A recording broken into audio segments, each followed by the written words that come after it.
ပိုင်ဝန်းရေးချထားတဲ့သူတွေအတွက်အစာလေးဖြစ်ပါတယ်။ပိုင်ဝန်းရေးထားတဲ့သူတွေကလေပတ်ဝန်းကျင်မှာစူးစမ်းတတ်တဲ့သူတွေနောက်ပြီးလို့ရှိရင်မဆုံးမနစ်ပေါ့နော်ဒီလှုပ်တတ်တဲ့သူမျိုးတွေဆိုပြီးတော့ပတ်ဝန်းကျင်ကလူတွေကမြင်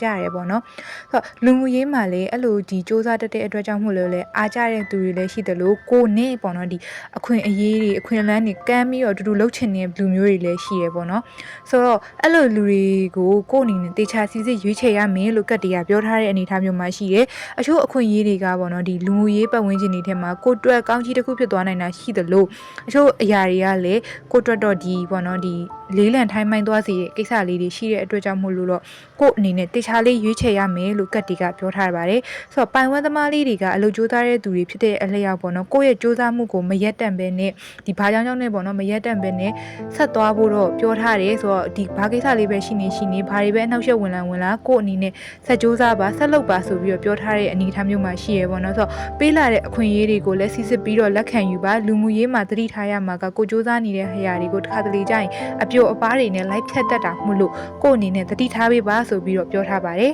ဆိုတော့ပိုင်ဝန်းသမားလေးတွေအနေနဲ့လည်းဒီအဖြေလေးတွေကိုသိကျင်နေမယ်အားရမယ်လို့ညွှန်လင့်ပါတယ်ပေါ့နော်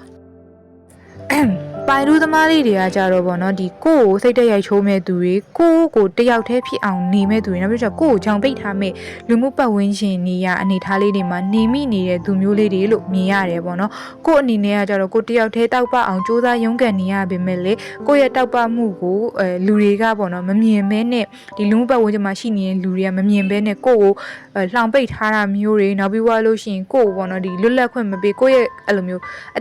တိညံနေနောက်ပြီးလို့ရှိရင်ကိုရဲ့လောက်ကင်ခန်းနိုင်တွေကိုလွတ်လပ်ခွင့်မပေးထားဘဲနဲ့ကိုရဲ့ဒီပတ်ဝန်းကျင်မှာဂျောင်ပိတ်ရိုက်ထားတဲ့သူမျိုးလေးတွေကိုမြင်နေရတာမျိုးရှိရယ်ကိုအနေနဲ့ကကြတော့ပို့ပြီးတော့ကောင်းတဲ့အရာတွေပကောင်းတဲ့အလုပ်တွေကိုလုပ်ချင်တဲ့လူမျိုးဖြစ်တဲ့အတွက်ကြောင့်မို့လို့ကိုအနေနဲ့ကိုနဲ့မကောင်းတဲ့ပတ်ဝန်းကျင်မှာရှိတဲ့ toxic တွေကြားကနေပြီးတော့ရုံထွက်ဖို့ကိုပြောထားတဲ့ကတ်တရားပြောထားတယ်ပေါ့နော်ဆို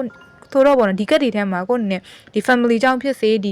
အတငယ်ချင်းတွေကြောင့်ဖြစ်စေအခြားပေါ့နော်အလုပ်အကင်လူမှုရေးကြောင့်ဖြစ်စေပေါ့နော်ကိုအနေနဲ့ကိုရဲ့တကယ်တက်လန်းကောင်းတစ်ခုကိုရှာမတွေ့နေဘူးဆိုလို့ရှိရင်တော့ကိုအနေနဲ့ဒီကနေရုံထွက်ကြည့်ပြီးတော့အကောင်းဆုံးနေရာတစ်ခုကိုစူးစမ်းကြည့်ပါဆိုပြီးတော့ကတ်တွေကပြောထားပါတယ်ဆိုတော့ပိုက်တူးသမားလေးတွေလည်းဒီreading လေးကိုသဘောကျမယ်နှိမ့်သက်မယ်လို့မျှော်လင့်ပါတယ်အားလုံးပဲဘေးကင်းကျန်းမာပျော်ရွှင်ကြပါစေ